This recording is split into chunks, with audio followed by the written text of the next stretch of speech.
Yeah. And the way I did business 20 years ago had completely changed. Everything was electronic now. I had to relearn, all the documents had changed. So I had to relearn everything, pull my license out of escrow, put it here at KW Philadelphia, and took off and hit the ground running. So it's been a fun 3 years of relearning everything and pushing myself beyond limits I didn't know I had. And now I get back in business and everybody has a team. It's like the thing, everybody has a team, everybody has a transaction coordinator. So during those years, my license was in referral. And I say this because a lot of you may be new and maybe you're struggling to get your business started and you're kind of on this fence of, oh my gosh, do I keep a full-time job? I'm trying to sell real estate. What do I do? If you ever get overwhelmed, never let that license go. You can talk to anybody in our management here at the brokerage, and you can always put your license in referral and you can refer that business out. Not a lot of agents I found over the years will take a referral when I say, oh, I'd love to send you my business. Some just in their heads have, oh, I don't want less money, I'm not going to take it. I will take anybody's referrals. That is money. It is easy. I didn't have to do the work to find that person. It was handed to me and I took care of them. I have no problem sharing a little income that I earned with somebody that gave me that valuable lead. So agents that don't think that way are just foolish. And I'm surprised how many that I run into that feel that way. And I'm like, referrals are the way to go. So what I did over the years was I had a pet sitting business and I did consulting for agents on the side. And so I have the gift of gab and I talk to everybody. So if one of my dog walking clients was like, oh, we're thinking of moving, I made sure that everyone knew that I still had my hand in real estate. Even though I wasn't in it full time, I talked to everyone and said, hey, if you ever need anything real estate related, reach out. I still have my connections. You need a contractor? Call me. I got a list I can send you. So little things that made me a valuable resource. So not only was I take care of their cats and walking their dogs, they had any real estate questions, they would call me up. I always had 2 to 3 agents in my back pocket that I could refer business out to, because not every agent was a fit for certain clients. So knowing that client as well as I did, I knew certain agents that I could recommend them for. Whether it was a rental, I didn't take referrals on rentals, you're not really making much money, but if it's a buying and selling, most definitely. And I had a referral contract and sent that out. And so I was getting 2 to 5 referral checks a year, kind of put it out there, you'd forget, and all of a sudden you get a check for $800, maybe a couple thousand. It was a nice little sweet little thing that supplemented my full-time business. So there are different ways. People forget all the different angles of how you can get referrals to grow your business. So that's what we're going to go over today, because they have been great. It's how I've built my business. And it's been a great resource for me now that I've been back since the end of 2019. And this is how I hit the ground running when I was back. I just hit up everybody, spread the word, reached out to other agents. Hey, what do you have you don't want? I'll take, I'll give you a referral fee. And it just started snowballing, which was great. So one of the first things I'd like to talk about is you want to send out periodic follow-ups and you want to follow up with past clients. Maybe you don't have any, but you still can work your database the same way. You can still send out emails. You can put people in a drip campaign. You can tailor the drip campaigns. The best way to go about helping you follow up and track your database is a CRM. Does everyone have a CRM right now? Yes. You should be using Command, but there are other ones outside of Command that you pay for. But Command is great if you're starting out because it's free. The company is supporting you. You have JP for ongoing support, and he can answer all questions. He can help you set up landing pages, set up drip campaigns. You can even create your own drip campaigns. JP can go over all of that. He's the guy.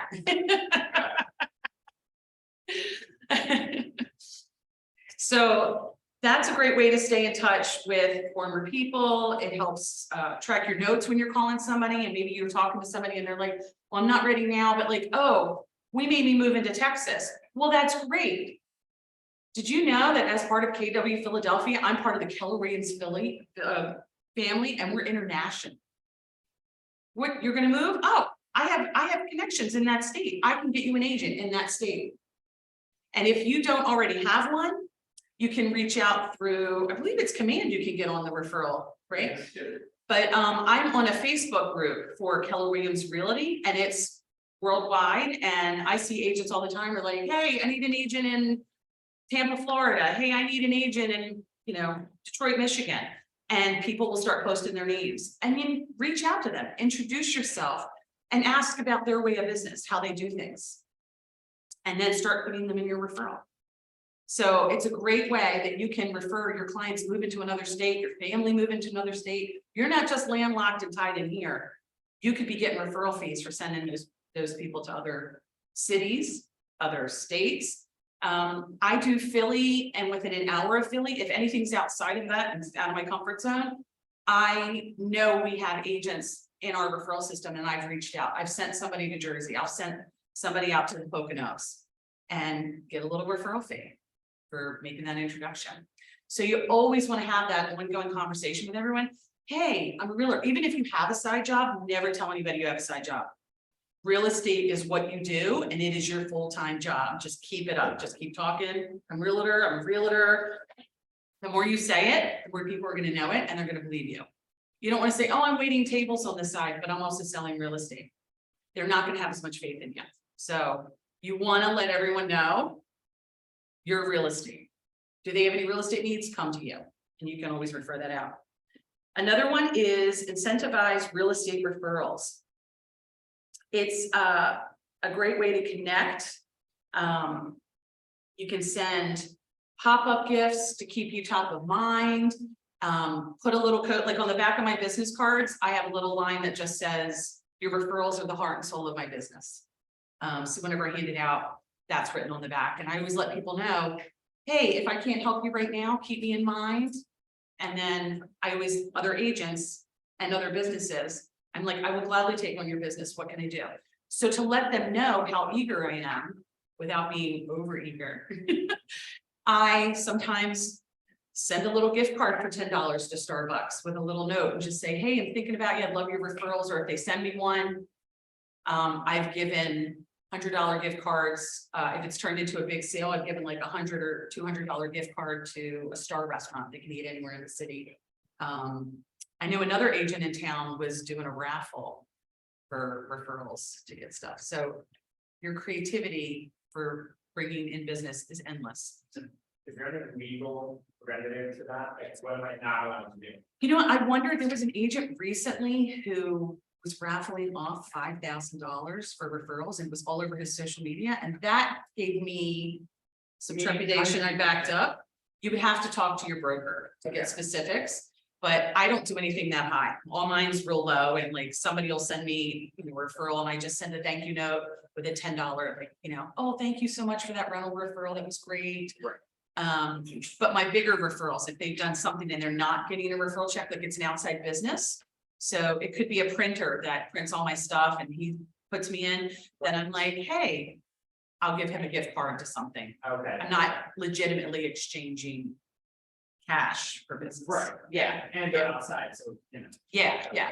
But if it's another agent, most definitely you want to get a referral contract, and I have one in here as an example. Okay. Oh, well, blank one for you to see. And there's one of your notes.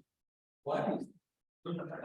Another great way to wrap up referrals is host events. You're just building your client base, but maybe it's your friends. Rent out a movie theater for the night and have everybody in to see a preview. And before the movie, do a little blast of, hey, everyone, thanks for being my guest tonight. I'm in real estate, blah, blah, blah. If you have anybody, even if it's another state, reach out to me. I can recommend somebody. You want to tell them how wonderful it is to be a realtor, and you want their business, even if they're not ready to work with you.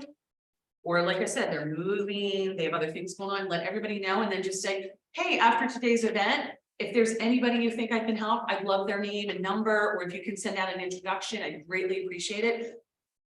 You can't say it enough, because you don't know who it's going to hit. It may not hit right away, but it may hit down the line. So I've done some fun events. Like I have done the movie theater thing. I did that a couple times during the pandemic when we couldn't go to the movie theater. It was $100, and you could invite up to 15 people. Everyone had to sit separately, but we had the whole movie theater, and I would invite 15 people. And so it was like One day I did all my girlfriends and we did a girls' day. We watched a chick flick. Another day I did an action film and I invited a bunch of like some of my guy friends and my husband's friends who all get into this, whatever this film was. And it was great because at the end of the day, people were like, oh yeah, I forgot you're still doing real estate, even though it's a pandemic. Yeah. All right, God, I got a guy I'm going to send you. You never know where it's going to come from. And something like that was so cheap. I sold a $400,000 house just from renting the movie, $100 movie theater. I know. And I think, I don't know if the price has gone down, but that was during the pandemic because they were hurting and they needed. And so sometimes I did one in Jersey a couple times. I did the fashion district down at Market. I did that one a couple times. And so now the pandemic's over. So now you can have more people. So you can go on their website and you can click, like, I think it was Lowe's, and you can go and it would like reserve and it'll pull it up and you go over fees and you just book it and you pick which movie you want to do. You pick different times, they'll tell you time slots. And I just put it on my credit card. We showed up that day and it was ours. It was so easy. So easy. I've done things in little parks like around Halloween, my team and I, some of the parks, you could reach out to them. Some have little organizations and they don't want you to like set up, like you can't set up a flea market in the middle of the park, but we showed up and just did like a guerrilla thing and we put a table outside of Washington Square and we just told our people show up between these 2 hours and we have pumpkins to hand out with decorating kits for their kids. And it was our way of like them stopping by. I baked cupcakes, so I had cupcakes packaged to go. I used to have a baking business on the side and we went to the dollar store and we got all kinds of stickers and fun stuff and we made little Ziploc baggies and we had little tiny pumpkins we bought wholesale and people would show up and we had a little bag with the pumpkin and stuff for the kid to decorate and I had cupcakes. We were like, just stop out around Thanksgiving. A lot of people do pie giveaways. They'll buy pies wholesale from like Costco or BJ's and they'll do a little thing to their database and say, hey, stop by and see us on this day. And when they stop by to pick it up, you're going to talk to them. How have you been? You know, anybody that needs business, we're here, not only for your needs, any friends and family, constantly talk it up. It almost, I mean, I'm to the point now, people I think are used to just hearing it from me. It's just second nature. But a lot of these things won't cost you much. And if you get a referral to sell a house, right there, you made your money back. What's next? Volunteer, get involved in your community. I live in Fishtown, and when I first moved to Fishtown, and I had my dog walking business, I needed to market my dog walking business.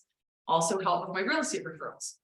They were starting a dog park. I joined the dog park. I was on the board. I ended up becoming president for 4 years. The contacts I made throughout Fishtown, from just going to Fishtown zoning meetings and Fishtown association meetings, promoting the dog park, promoting my pet sitting business, but also promoting real estate because Fishtown was like booming. People were moving in and out left and right. Construction was booming. I went to so many things. If somebody was having a happy hour, I went to it. Any organization, I just started joining and connecting with things. So wherever you live, look and see if there's a community association in your area and join it.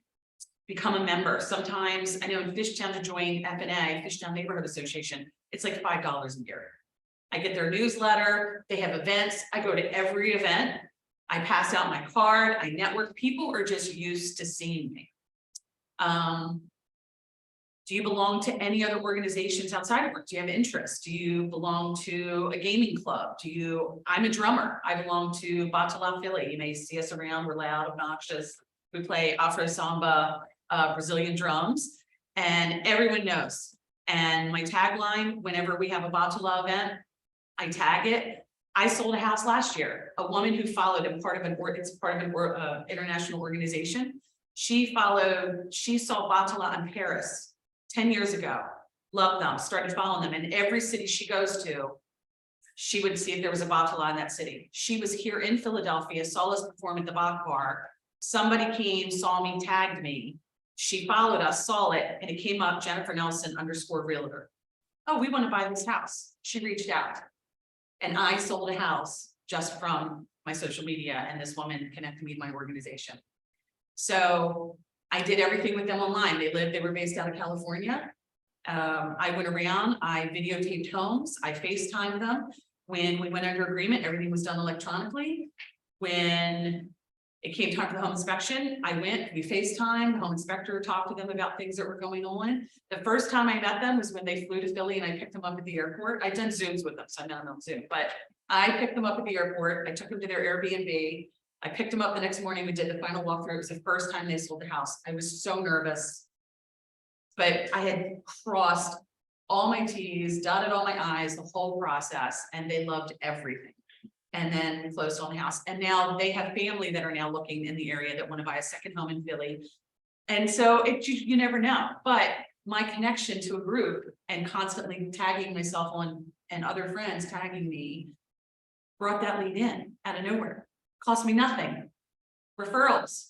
Now they're sending referrals my way. So it's such a great thing. And I know when you start out, you're so bogged down and you're like, oh my God, I have to drum up business. I don't know. It's so easy. You just got to get out of your own way. I mean, that's the best way I can describe it, because people are like held up and they're like, oh no, I shouldn't ask, always talk, just put it out there. It may come back 6 months, it may come back a year and a half from now, but you're yourself. And also always remember, you're not selling real estate, you're selling yourself. So if you're likable, they're going to like you, they're going to want to work with you. Real estate's the second part of it. So if people see you out and involved in the community and out and involved in organizations, you're out there, even if you're shy, you're a little introvert, you're out doing things and people are going to start seeing you at these events and tell people, oh, I'm a realtor. Oh, here I have this. Oh, I printed out this newsletter. Would you like a copy? Take a couple in your bag. Hey, yeah, here's market rates for Philadelphia right now. Just have little things on you that you can pass out whenever you go to events and your marketing material is already on it. It's great resource. And a lot of times it's kind of free because you printed it up yourself and passed it out. Encourage real estate referrals on your social media. Some agents will put a blast out and say, hey, for the first 20 referrals I get, your name gets entered into a drawing for tickets to the flower show or any other big event that's coming up, like tickets to a Phillies game. And again, it's not a lot of money. You don't have to buy, right behind home plate tickets. You can buy tickets somewhere else in the stadium that are relatively inexpensive, good seat, and you can raffle them off in trade of people connecting you to referrals, and then enter their name in a raffle and do a big thing on your social media, like a live little video, like today, hey, we got 6, it could be 6 people. You could even lie and say it was 20, even though it was 6, just so people think you're getting them and say, and they're not seeing what's in the bucket. And you have the 6 days and you reel it around and say, hey, I had 20 people that gave me referrals. We're going to do a live raffle today. You pull out the name and, do something fun with it. And like, I'm going to reach out. I'm going to be in touch. We're giving you those tickets today. And so little things, your social media doesn't have to just be all real estate all the time. So you want to talk about your side hobbies. You want to talk about, hey, I need referrals, and market an event that's coming to Philly and say, I can help you get tickets to this. Let's do it. People love free stuff. They'll come out for free stuff. They'll always put their name in for free stuff. Always, always. Host workshops and seminars. I know some of you have been starting to do first-time homebuyer seminars. If you haven't, I strongly encourage it. You can market on your social media.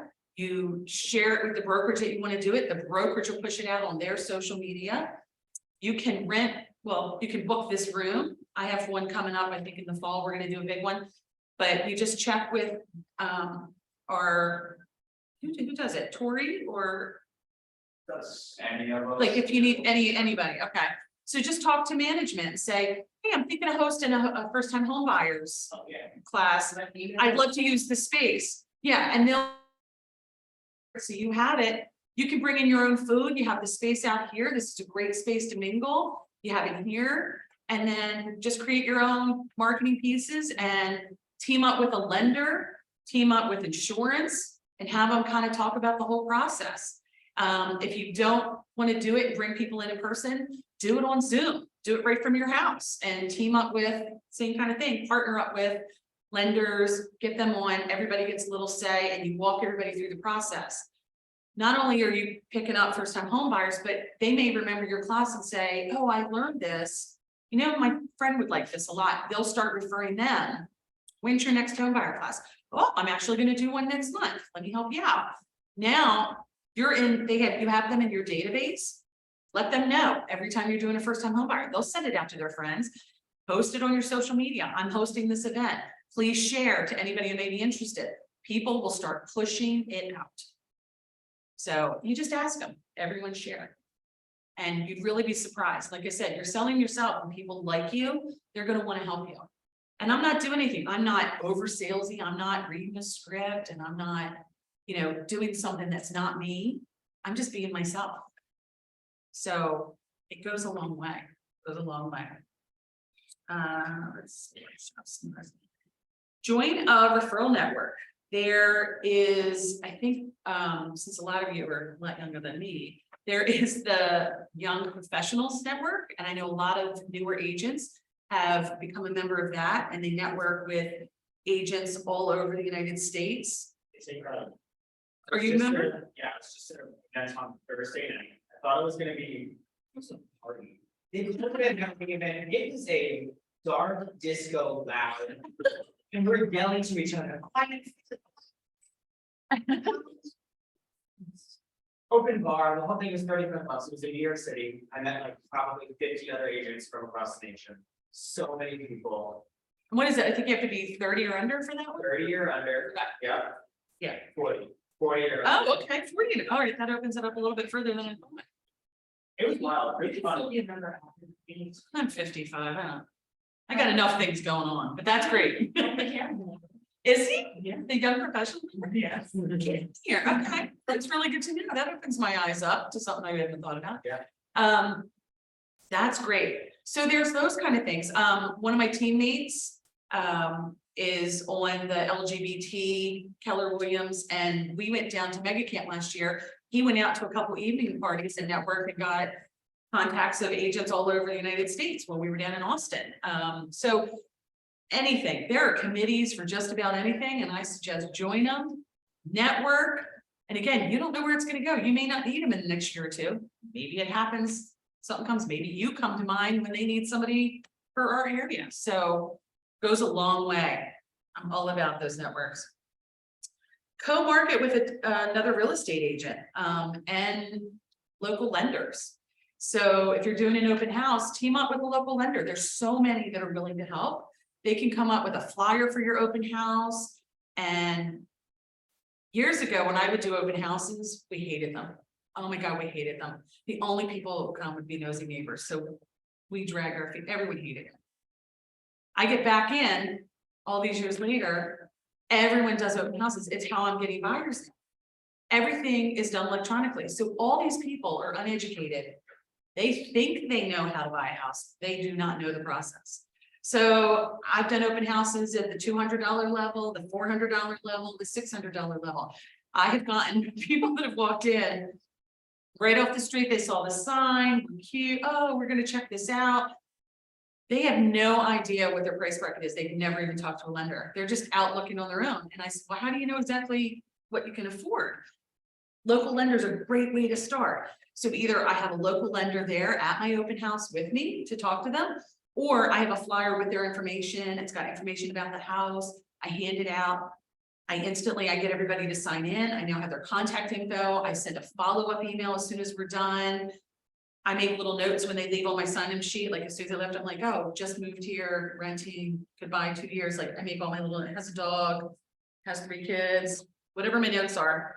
So when I send my follow-up, I personalize the email. Like, it was so nice to meet you and your family, or I loved hearing your story about just moving to Philly and getting out and exploring the neighborhood with your dog. Like I just do a little spin, not my just a generic. Some people are just sending out a template and it's so generic and removed. I make it personal. I personalize everything and let them know I'm here for their needs. I send lender info if it was something we talked about. I have a little brochure or flyer that I made up on the process and the different steps. I connect that. I follow up. Usually I give it 2 weeks. I follow up again. And then I start either putting them on a drip campaign, or if it's something more personal, I come up with something specific that I do to market them. But I've gotten so many things from open house, even if people came in and said, we're not looking now, but you know what, we liked you, we met you at the open house. Our friends are looking, we told them what you did for us, we're gonna send them your way. Again, all I did was a free open house, was myself for 2 hours, and people reached out. Again, these things don't cost anything. And if you don't have your own listings, join Facebook, and there is the open house Facebook group, and you can put a blast down there and say, hey, I'd love to do an open house Saturday, who has anything? And agents will reach out and let you know. Or if you're out in a certain area, like I'm in Fishtown, and I'll walk around and I'll see certain houses that have come up, and I haven't really seen an open house there. I go pull the information from MLS. I see how many days it's been on the market, if they've had a reduction yet. And then I start to tailor it. Is this a house I want to do an open house? Or like, don't waste your time if it's been on for 100 days and they haven't had a reduction. The agent's clearly out of time. But you want to factor in those things. How long has it been on the market? Has there been a reduction? Especially if they're getting ready to do one, call the agent. Are you getting ready to do one? I'd love to do one and roll out my open house this weekend. Twilight opens. I've gotten a lot from Twilight, a lot of activity from Twilight opens. I'll do a Twilight open, usually 5 to 7 on a weeknight. I pick Tuesday, Wednesday, or Thursday, because I find as the weather's getting nicer, Thursday, Friday, and Saturday, they go to the beach. So I'll do Tuesday, Wednesday, or Thursday, and people are coming home from work. I have signs out on every corner. They're picking their kids up from after school care. They're walking past. They're going to stop in and take a look. And again, I am surprised at how many new buyers come into open houses that just are very unfamiliar with the process. It is perfect opportunity for you to expose yourself to talking to people, because like maybe you start talking and you didn't feel comfortable, you talked it and they left and you're like, oh my God, what did I do? Guess what? Somebody else is walking through the door. You got a fresh start to work on the next person. It is such great experience to work at finding your niche and how you like to talk to people. And it's in real time. And I don't know, it's just really great. Like I said, you're selling yourself, people like you, they're gonna remember, they're gonna start working. So that's another great one. How much advertising are you doing before you post it on the house? So I put it out on my open house, my social media.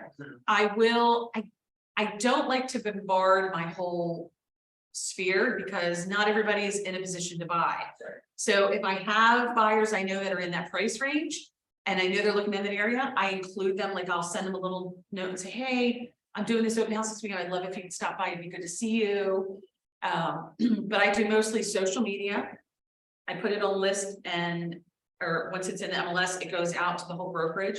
Sometimes I send that list out because it has multiple properties that maybe my buyers, somebody will want to see something else. Right. I make calls if it's people I met at previous ones. A lot of times I'll reach out and say, hey, we met 2 weeks ago, but this open house this weekend, I'd love for you to, come check this one out since you saw the other one, and just get them familiar with coming through an open house. So it's not a whole spear blast, Yeah. and you're not door knocking the neighborhood. Sometimes if I have time, I'll go early. Right. And if it's like a little commute, yeah, I'll do the street. If I can get there an hour early, I put my sign out. I hate being rushed. Yeah.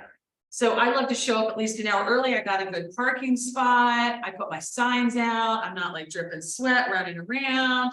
I go in the house, I turn on all the lights. Maybe I burn a candle, like things that smell warm, like a cookie candle or like a light pumpkin sweat, nothing that's too crazy, but like if it's smell, I've even in the past, I bought the rolled cookie dough and a cookie sheet with me, and I've sliced it up, popped it in the oven for 10 minutes, comes out, I slide on a platter, everyone comes in, they smell fresh. Hey, fresh baked cookies right out of the oven.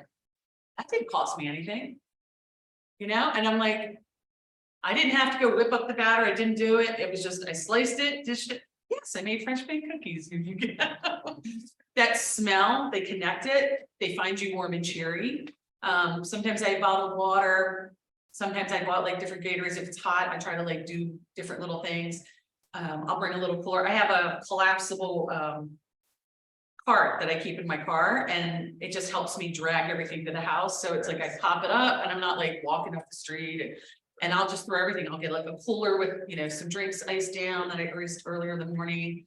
Any of my stuff, I get it to the house, set everything up, and then I'll go around and And I've done the hanging things on the door too, if I've knocked and they're not there. But I do find in general, people don't want you knocking on their door. I got not great responses when I did. Yeah. It's kind of the neighborhood. Yeah, If you're in a big house, yeah, kind of different. Yeah. You might appreciate it. yeah, But knocking another neighborhood, they were yeah. not like angry, but like. They're annoying. bothering me. They are so annoyed. So I kind of started swaying away from that because the feedback, I didn't want people to feel like that's a girl that was knocking on the door, like, no. Right. So I will just go by and do a light little knock and stick a flyer or stick it somewhere where they can see it. A lot of times if the weather's nice, they're probably gonna be out anyway, and I love talking to neighbors. So I'll say, hey, we're having an open house, if you know anybody that wants to live next to you, to send them, because every neighbor, they already know that house is for sale and they know everything about it already. So they've already started telling people about it. But whether they're people have come in and just ask them, hey, do you know anybody? Just, I'd love to talk to them. Here's my card. Tell them to call me. I'd love to get them in for a private showing. So sometimes you have to play it by ear on that one. So I'm right with Davis on that, like, you know, kind of feedback. If it's like nice and everyone's out front with their kids, it's a great block and they're outside playing with their kids.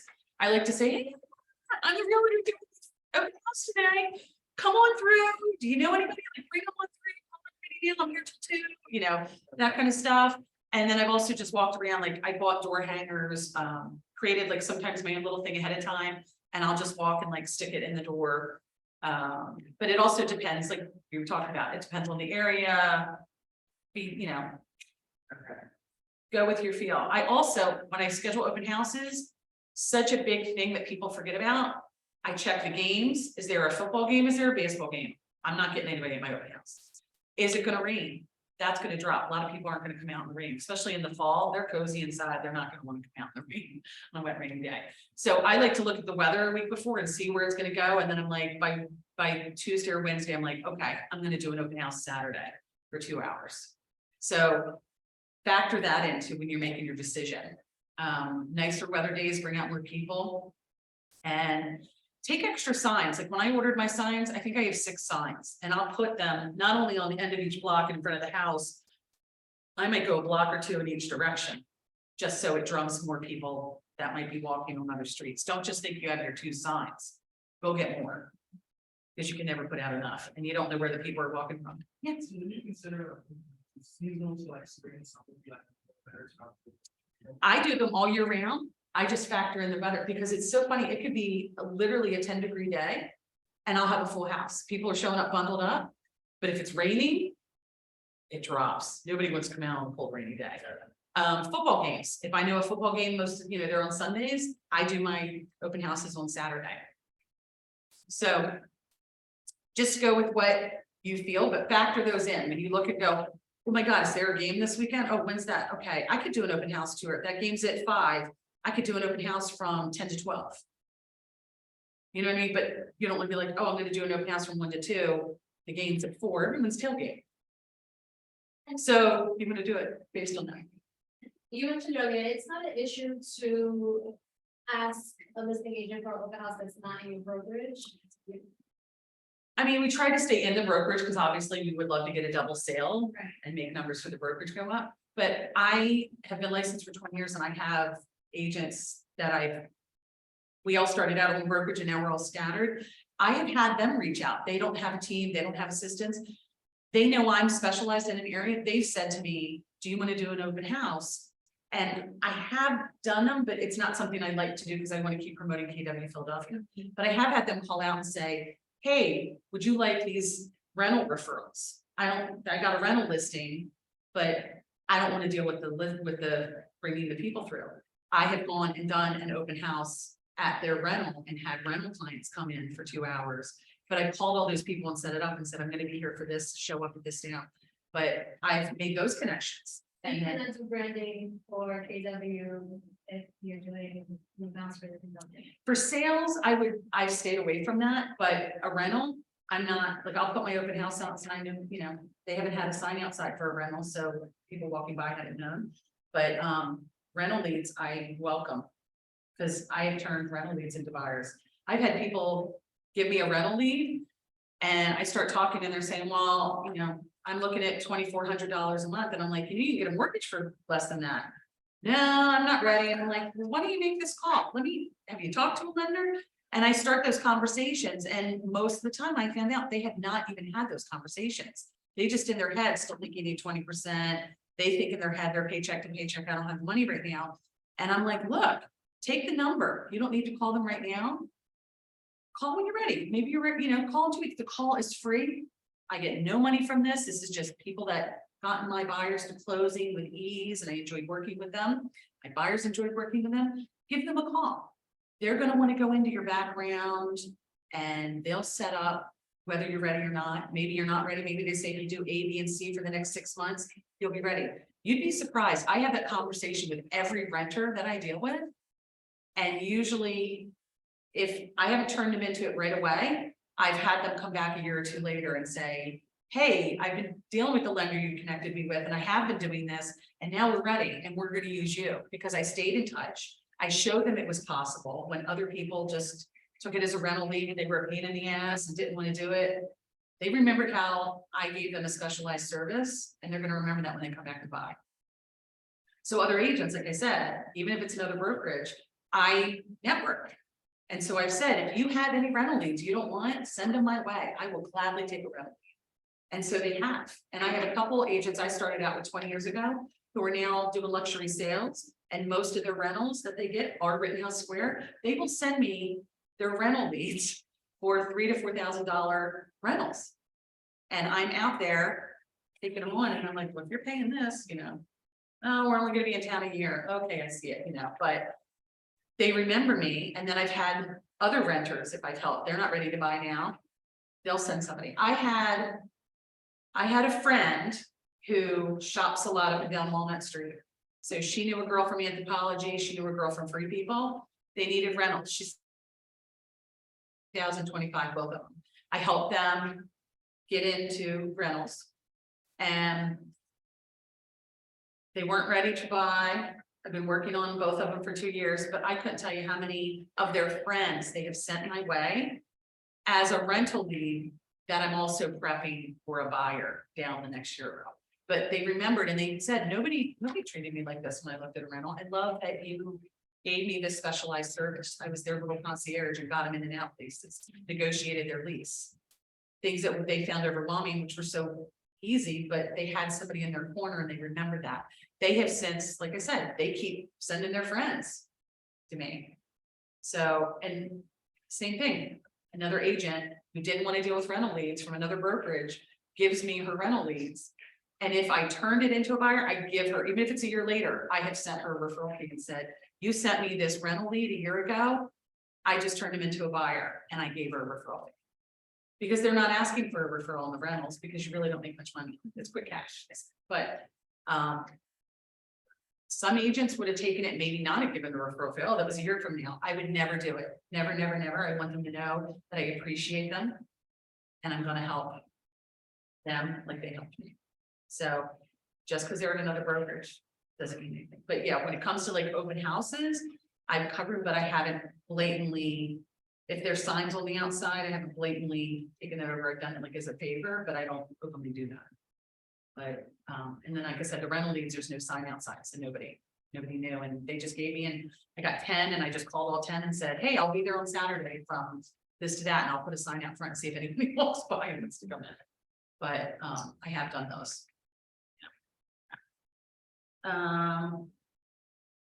Let's see where we are. What's happening? And what do you want? Woo, I'm doing better than I thought. So we talked about co-marketing, consistently produce excellent marketing materials. This can be so simple. It can be your emails, it can be your drip campaign. You can create a landing page. So even if you do an open house, it's not for your listing, you can create a landing page for that, and you can direct people to it. They go to it, and you get their information. You can market that on all your social media. JP can go over how to create those landing pages with you and create little marketing pages. And you can do anything in Command. You can do the flyers. You can do I've done the JPEGs that I've used for my Instagram when I've created something for my marketing. But yeah, you can do it all. in command. And if you have any problems, JP is always available. So just make sure all of your marketing, you have your account signs, your business cards. If you do any mailers on a budget, I've created marketing pieces in Vistaprint. I do a lot of stuff in Microsoft Publisher. I'm old school. So I've done my own, saved it as a PDF, and then I just uploaded to to Vistaprint.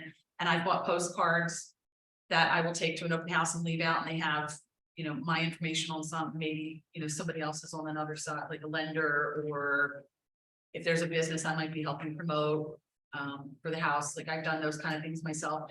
A lender a lot of times will team up with you, and then sometimes they'll pick up the cost of the printing that they're going to run a marketing piece with you, or they'll share it with you. So it's always good to network with different lenders, different companies, and just see, hey, do you want to split this? You know, sometimes they'll always help take the cost down on them. Have you ever thought about using that? So like, you know how some people create sell automate their leads, so they can just insert information, so you know, everything that's required, and then site consultation. There's no confusion. Some people have done it. I'm not gonna lie. I'm technology challenged. If something happens with my phone, I hand it to my husband and say, can you just fix it? I don't know what it is. Like my phone's broken right now. I can only talk to people on speakerphone. I've been doing that for 2 months. He last night was like, enough already, go buy a new phone. So today I have to break down and go buy a new phone. But so that is not my niche, but I'm struggling to keep up with everyone that's younger, because you guys, social media is just inbred, and you guys all know it, and you're born with it, and you know it. Like, we had rotary phones. Computers were just starting to come out when I started college in 1986, and I went to art school because I was like, I'm never doing that. And I went to art school, and I struggle to keep up with my laptop and my social media. But I have seen how the social media works, so I'm trying to embrace it. And I said, this is my year that I'm going to really up my social media and stepping it up. I just talked to a videographer the other day about helping me do some little short videos of helping me to promote, like some of my friends who have small businesses. I want to help them help me. So I'm going to go around and do like little segments that I'll be putting out on my social media. So if that is something you were familiar with, or talk to other people, it's always good. Put a blast out on our KW Philadelphia Facebook page and ask, hey, has any agent ever done this? I'd love to pick your brain. Sometimes if things come up that I'm not familiar with, that Facebook page is such a great resource, whether you need a vendor or you have a question like that, put it out there, because somebody will help you. And then Zach and JP are great with a lot of social media stuff, and they can easily help you come up with that kind of program to help you. And I ask you for that, you can sign it right there. It's, Yeah, you're over my head with that one. But see, that's a great thing, and make that your own, figure out a way. But those two in the back row, they are great with those kind of things and helping you. And even if it's something they might know, they'll know somebody. Yeah. So yeah, that's a great one. Materials. And then types of real estate referrals. So you have client to agent. So I've had my clients who call me up and say, hey, my brother's going to buy, I'd love to send them your way. And I've gotten those referrals. You have agent to agent referrals. So like I said, I've had other agents, even if they're another brokerage, have sent me a rental referral that I've turned into a buyer referral. I send them a referral. You have other agents in other cities, states, you network with them. So you do agent to agent referrals. And then there's business to agent referrals. So, like I have a friend who's a florist. She works out of her house. She creates little bouquets and she goes around and puts them in some little corner bodegas and sells them. But she also has a social media and she'll create special bouquets for you. I will share some of her stuff. And so she, in turn of me blasting out her, promoting her business, she has continued to send me some rental leads, basically. And one I turned into a buyer. So you never know who's going to market. I have another friend who's an artist, and she actually paints bouquets. Like if somebody got married, she asked like for a gift, you know, get a gift certificate that I can paint their wedding picture, or recreate their bouquet, but in a painting, which is a special little niche. But I had bought one of hers and put a little thing out on my social media, like I bought this and did this, and I'm like, I've put a blast out and shared her pages before on my page. And she picked up a couple things from that. She was so appreciative. So another way is, when I was down at Mega Camp in Austin last year, there was an agent who, he said one of the best ways that he does referrals is he met a kid who was just starting out to detail cars, had the guy detail his car, was blown away. This guy was young, he was eager, he did like a top-notch job on his car. He said, you know what? I believe in you and your business.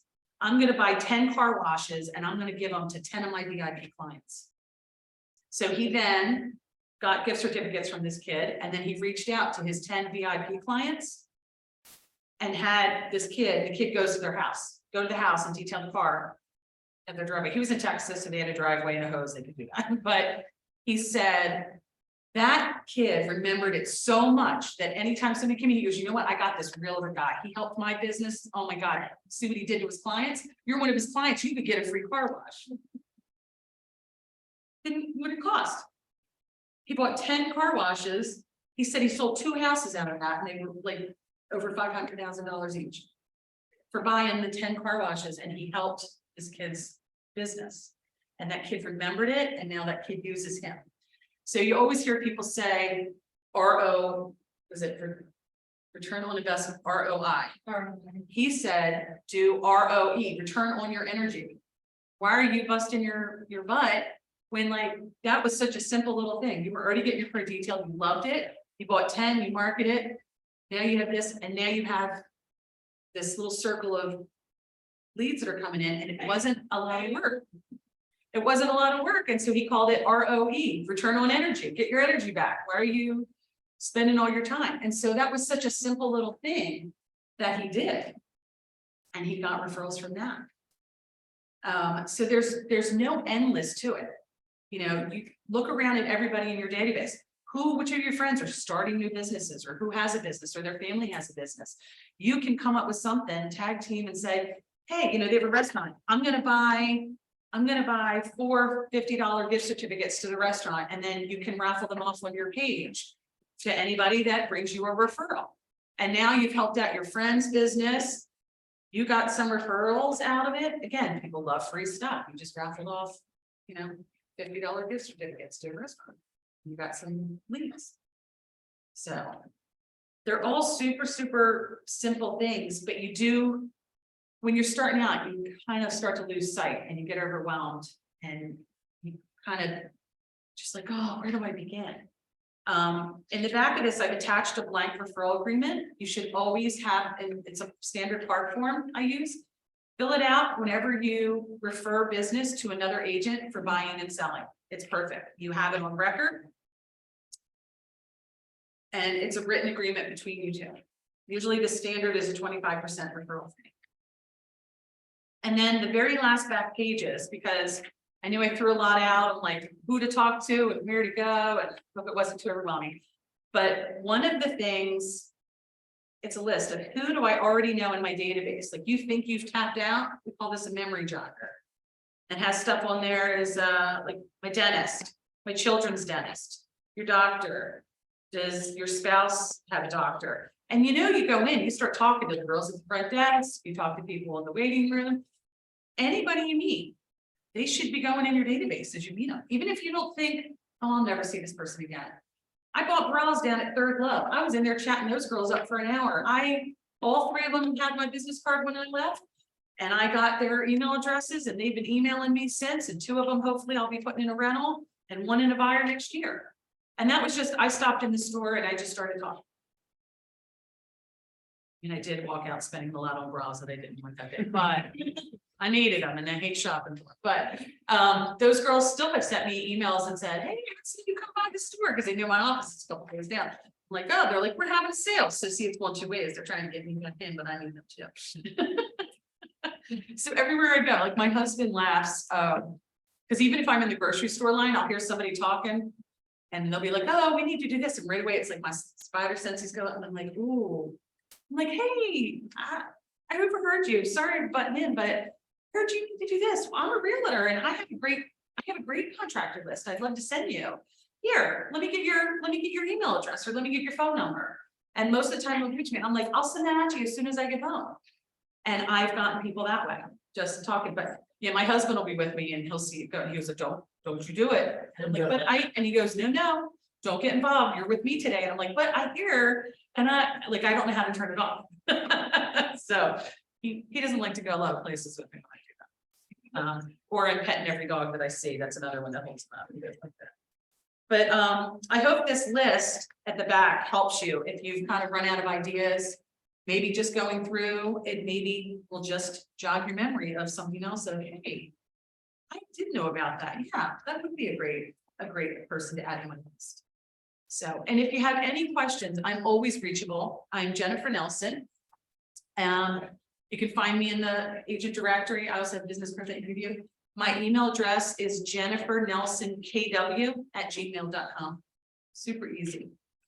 Jennifer with 2 N's. JenniferNelsonKW@gmail.com. And I'm always reachable. I'm on the Best Philly Homes team. So if you've ever met any of us, Dan Ritter is our team leader. I'm assistant team leader. And we have an agent, Sunny Payne. We have Caleb Tracy and Kate Daly. So we're a nice little team of 5.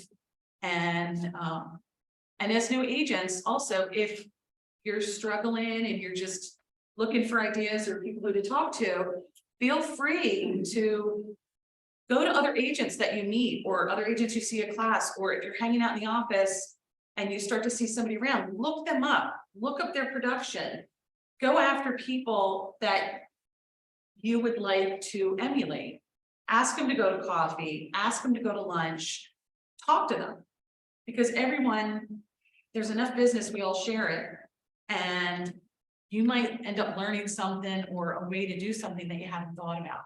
Don't just think you're in this alone and you're doing it alone. Have those conversations. And plus, it's a great networking tool because, again, it might be a seasoned agent and they don't want to deal with rental leads, and they know you're new and eager, and they might say, you know what, I'm going to throw these to this agent, and it could turn into something. After I did a class about 2 or 3 weeks ago, I had 2 agents that were in my class reach out to me, and I've since gone to lunch with them and told them if they, need a mentor, if they need some help, always willing to share information and help them get started. So feel free to do that with other agents. We have such a wealth of knowledge in our brokerage. The reason I picked this brokerage, I had started out at a brokerage and it was old school, and it was Prudential Fox and Roach 20 years ago. It's now Berkshire Hathaway. And when I was doing consulting for different agents, I popped around in and out of Compass, Berkshire, Caldwell Banker. And when friends were trying to talk me into coming back, I said, okay, who can get me caught up? I know that when I left, the agreement of sale was 8 pages and now it's like 11 or 14. So the seller's property disclosure was 4 pages and now it's like 11. So I would say to them, okay, who can get me caught up? They would print it out and hand it to me and be like, I'm here, just read it. I have a learning disability. I need to learn it. I need to talk to people about it. I need somebody to walk through and say, this is what changed. And once I do it and go through it, then I know it. It's in my head. I'm not book smart in any way that I can't read it. I could read it 5 times and I still couldn't tell you what changed and what was about it.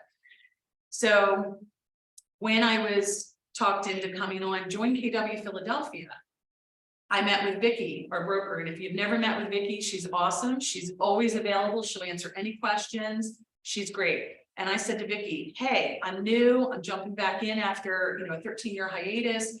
What do I need? She was like, take the agreement of sale class, take the inspection class, because inspections have changed since you've been in the business. I loved that there was an ongoing training, and I got knowledge that I wasn't getting it any other brokerage. Nobody else gave me the time of day. And nobody else was willing to help me. Here, they helped. And it was really great getting me acclimated and caught up to speed to come back and continue to grow my business and for my team. And so we have such a little gem here. And our classes are open to agents and other brokerages. So I have put that word out there to some agents like, hey, if you want to share this, come on by. And we've had other agents pop in from other brokerages.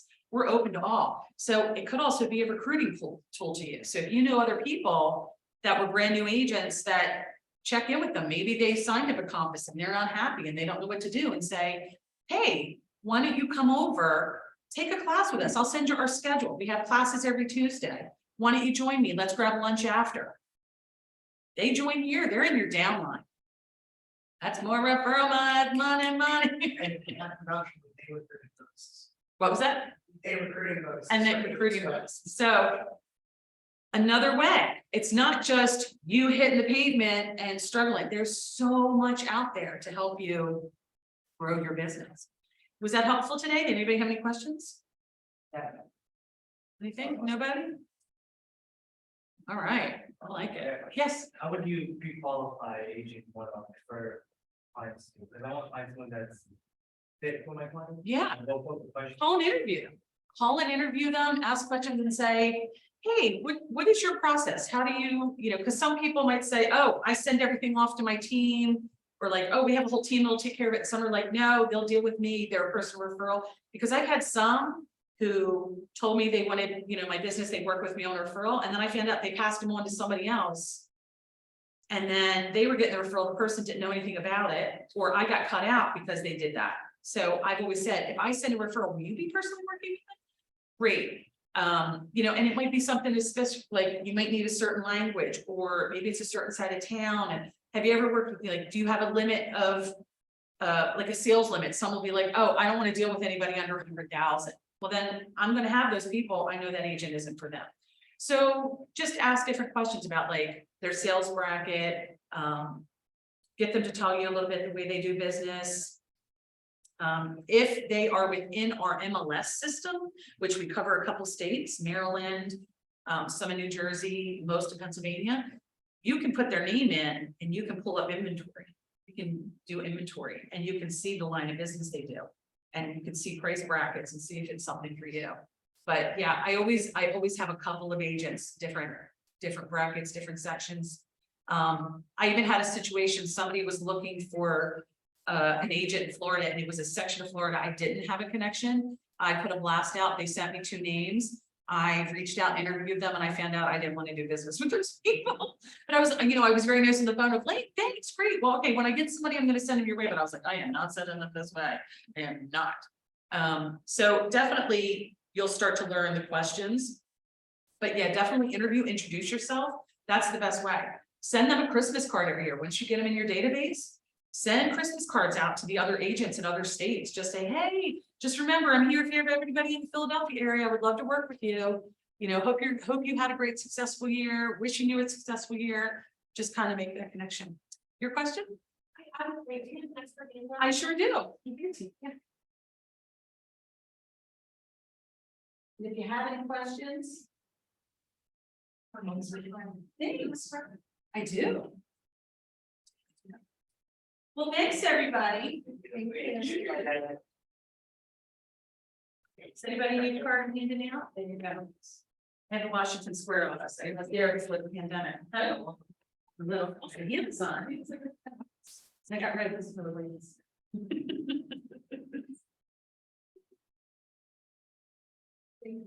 Got it. Yeah.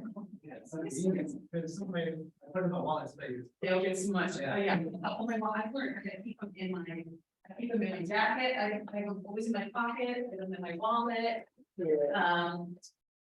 My husband even has a couple in his wallet because if he's out, like he goes to the bar and has a drink, and he'll be like, "Hey, I just gave somebody at the bar your card." I'm like, "Great, that's awesome." So he just knows, and he doesn't really carry a wallet. He has one of those like hard, it's like a hard case. So you put like a spring and it pops out so it's limit. That way nothing gets crushed. But he has like at least 2 of my cards on limit every time. So if he's out somewhere, he's like, "Oh, get on here." Yeah. I always make sure he has them. Yeah, if anybody ever has any questions, reach out. I'm always reachable, always around.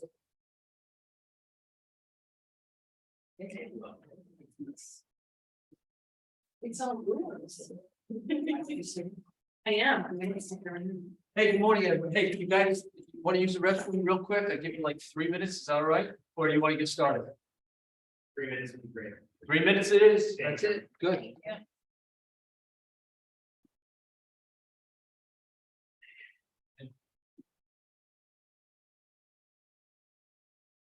That's what we did, she just put us in, you're all good. That great, everyone, favorite stream on that. Yeah.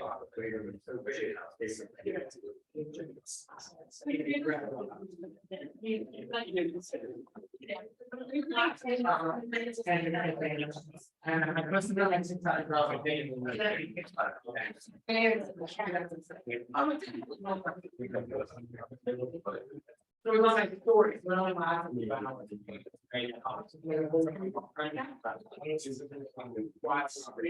Yeah. But it's.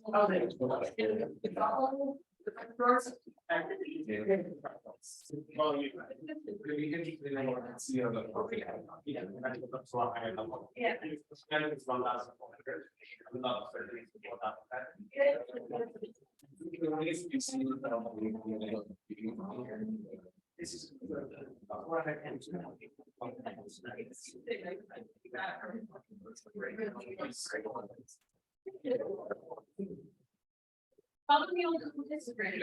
I think we must-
Yeah, so we're doing like that is.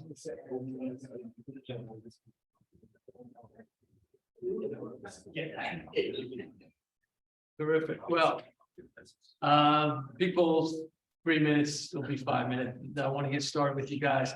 Listen, I had a chance to meet all of you at this point. My name's Matt Goerke. I have a company called Great Memories, a program called the Memory Switch. What I do is travel throughout the country, teaching individuals like yourselves how to develop an instant recall memory. This is for facts and information that are important and pertinent to the specific situations and circumstances you all find yourself in each day. In fact, I'm going to be encouraging you over the next couple of minutes to be thinking of instances where a better memory, a more powerful memory would be of help to you.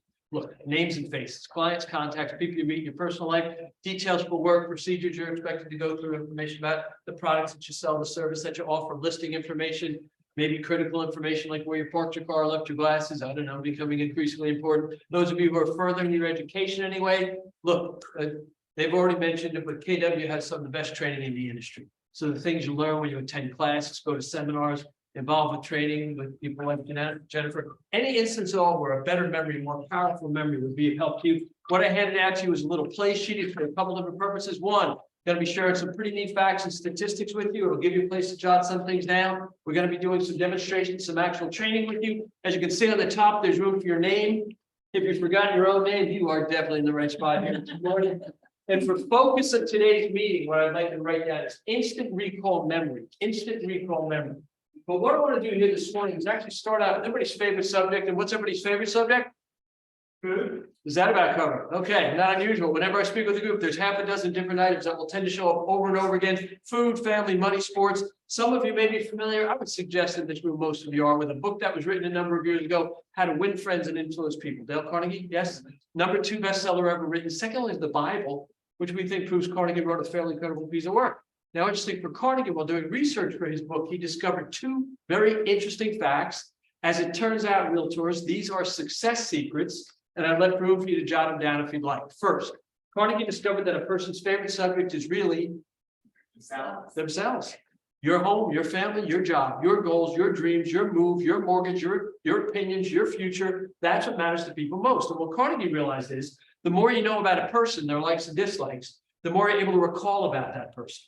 The more likely you are to be friends with them, have influence with them, and listen, realtors, do business with them. Second thing Carnegie went on to discover, person's own name is actually the sweetest sound of the English language to that person. People like to hear the sound of their own name, commands instant attention, instant respect. You know, we discovered even more recently, the sound of your name, your heart rate will slow, your blood pressure goes down. You know, depending on who's saying it, right? But it's a very soothing sound. But I wonder how many of us here use that fact to our advantage by recalling and using the names of the people we deal with. In fact, let me ask you all a question. Honestly, now, show of hands. How many of you has this happened to at least once? You're at a meeting, a party, you meet someone, person shakes your hand and gives you their name. As soon as the handshake breaks, name just drops right to the floor. Let's go. 2 hands. Do I see some feet? All right. 2 minutes after this individual has just given you their name changes. Well, what's it become? Yes, sir. Yes, ma'am. Good and formal situation. At a party, maybe you got a favorite: honey, sweetie, sugar, sport, chief, pal, buddy, captain, tiger, ace, boss, big guy, dude. I heard one last week, Skippy. Of course, I'm from New Jersey, so you can pretty much get away with yo, right? And I think we've all been there when our spouse or one of our associates walks up to the person that we've been yes sirring for the last 10 minutes. Then you're stuck. I Right? do it all the time. Can't make Got the this person's introduction. name, Yeah. go for it. Yeah, I'm so sorry. What was your name again? That's an embarrassing situation. Now, take it a step further, put it in a business context, give you guys a classic, turn the island giant. This person's walking towards you and it's too late to duck. Do you know what I'm talking about? And all you're thinking is, oh my God, they were at my open house 3 weeks ago. They're going to be putting the house on the market. They're staying in the area. It's going to be an upgrade. It's a great piece of business. There'll be a buy and a sell. We know a lot of the same people. I already know a couple things I want to show them. And you got to walk up and say, how you doing, sweetheart? Good to see you, right? Because you can't remember their name. What impression did you just make on that client? One of 2 things. 1, you don't care, or 2, you don't know what you're doing. And what's the shame in that, realtors? Well, it's not true. Of course you care, and hopefully you know what you're doing. That'll show up eventually. But look, the argument for a good memory, especially in business, is this. Ultimately, the one way you have to show the people you work with that you care about them and are concerned with them is by having information for them and about them where?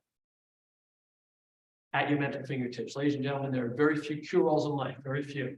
What I'm going to do right now is give you 2 quick suggestions on a better, more effective way to shake a hand and remember a name. Clients of my Memory Switch program were taught a 6-step approach. I'll share 2 of them with you here this morning, and the suggestion is this. If this is all you do, 2 simple steps each time you meet a person, you're going to immediately find yourself in the top 15% of the population when it comes to shaking a hand and remembering a name. In fact, let me preface that with this statistic: 85% of people will forget a person's name in the first 2 minutes. Are you feeling alone? You're not. Effectively, 9 out of 10, handshake breaks, names gone, and here's what we discovered. Doesn't happen an hour later, doesn't happen a week later, generally happens right up front. So working towards leaving that particular situation, I'll make these 2 quick suggestions. Again, I'll let Drew, you can jot them down if you'd like, but by all means, take notes, serious business. If this is all you do, you're gonna see an immediate dramatic improvement. First, slow down, clear your mind and focus, slow down, clear your mind and focus. Now, I know what you're thinking, right? Duh. Well, gosh, man, obviously the first thing you want to do when you meet a person for the first time is focus. And yet, generally, ladies and gentlemen, here is exactly where the disconnect occurs. Go something like this. Hey, my name is Matthew. Janelle. Nice to meet you. That wasn't reception. Bad memory, right? 2 minutes, 2 seconds, like the woman's name. And yet the reality is this: I didn't forget a name. When you're meeting a person for the first time, remember the name is step 2. You know what I missed? Step 1?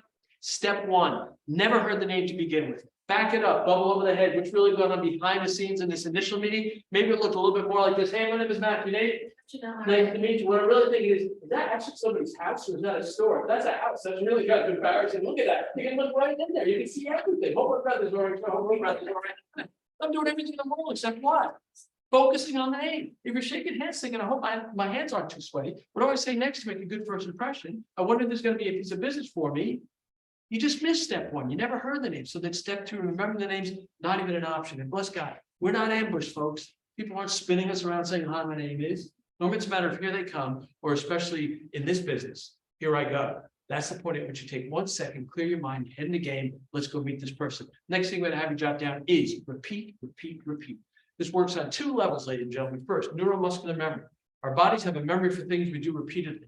One aspect of that memory that I've looked at very carefully has to do with verbal memory. The physiology is very simple.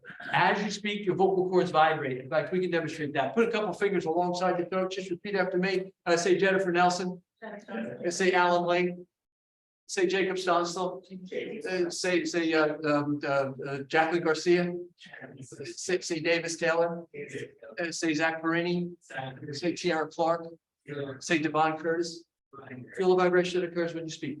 As you speak, your vocal cords vibrate. Those vibrations will hit your hard palate and directly stimulate your mind and your memory. In other words, one way to begin to commit a piece of information to your memory, JP help, is simply to speak it. Now, there's decidedly a right way and a wrong way to do this. Let me demonstrate. Hey, my name is Matthew. Hey, Jennifer. Yeah, that would be the wrong way, just so we're clear on that. Okay, probably not the best way to head up. My name is Matthew. Hey, Kellen, what's your lesson? Kellen, say, Kevin, I understand you're a realtor. What company you work with, Kelly? Oh, they're big and bad. How long have you been with them, Kelly? 2 months. 2 months, so you're new to the business, Kelly. What did you do before this, Kelly? Work with family. So you like what you're doing so far, Kelvin? Yeah. Well, Kelvin Williams is just the best. Kelvin, nice to meet you. What did I do? His name. No weirdness, not Kelvin. I just use the name in conversation, understanding this much. If all we're talking about at this point is memory, I've got Kelvin's name down. I'm past the embarrassing first 2 minutes. I'm a 15%er. I probably won't have to call him tough guy anytime soon. But look, I did say it worked on a second level, interpersonally. What did I allow Kelvin the opportunity to hear? His name, favorite sound. What did I let him talk about? Favorite sound, favorite subject in the first 30 seconds. Here's a statistic for your notes, everyone. Some of you will tell me you understand this, but let's talk about it for a second. First impressions in an initial meeting. Any of you familiar with the statistic of when you begin to form a first impression in an initial meeting? 10 to 30 seconds. Listen, everyone, this is not theory. This is fact. 10 to 30 seconds is when that individual begins to decide, like, don't try, like, don't like, trust, don't trust. Well, let's take a look at that window of time. It's short. Someone walks to the office saying, I'm looking for Nate. Nate, the bento. Is he here? Yeah, Nate's got an office. Are you Nate? Hey, Nate. Matt Goerke. Mike, don't like? Trust, don't. You sit down. Nate, too late. You know what? When you think about it, 10 to 30 seconds, handshake, eye contact, first line of your mouth. That client contact, listen, everyone, that buyer or seller has already begun to decide, you know what, I like this guy. I think we're going to get along. Or else you notice they're looking over your shoulder. Can I tell you what they're probably thinking? Got to be somebody else here to talk to. Right. Now, the impression's been made, good or bad, 10 to 30 seconds. You know how long it takes to change it? Same research, incidentally. 3 weeks, 21 days.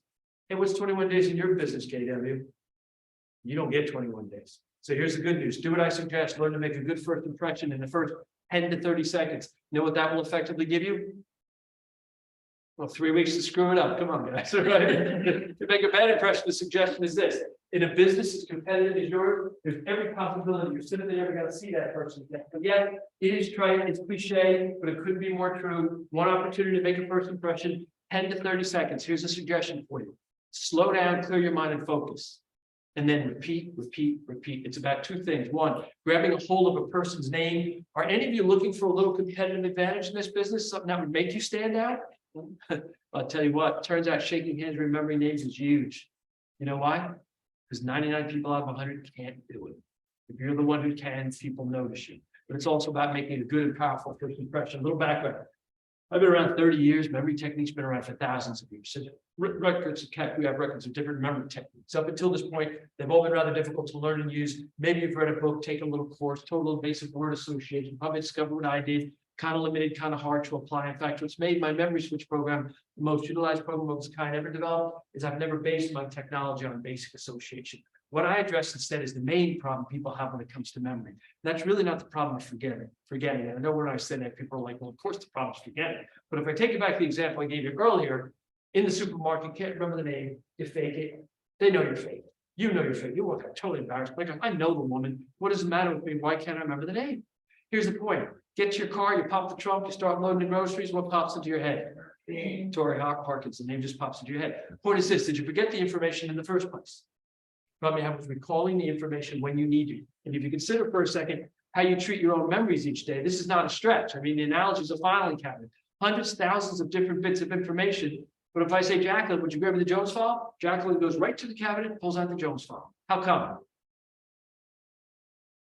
She knows where it is. But what if I were to empty the cabinet now? Mix the files all up. Decide from now we're going to throw them in. It's going to be a file pile. Oh, somebody familiar with that system already, maybe? I don't know, right? Say, Tiara, would you grab the Jones file? What's Tiara thinking?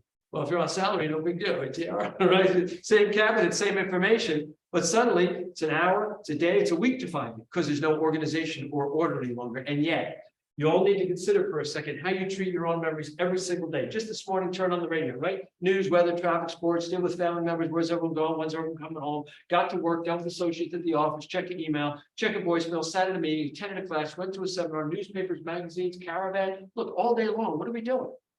Throwing information into the black void? Come on, the Grand Canyon, the black hole, the abyss, the big messy filing cabinet you call your memory. Important, trivial, whether you know you need to recall it or not. Think about that. It doesn't matter if it's a client's name, some listing information, or something you saw on a billboard, everything gets thrown in with the expectation that, well, Matt, when I need it, it's just going to pop up and be there for me.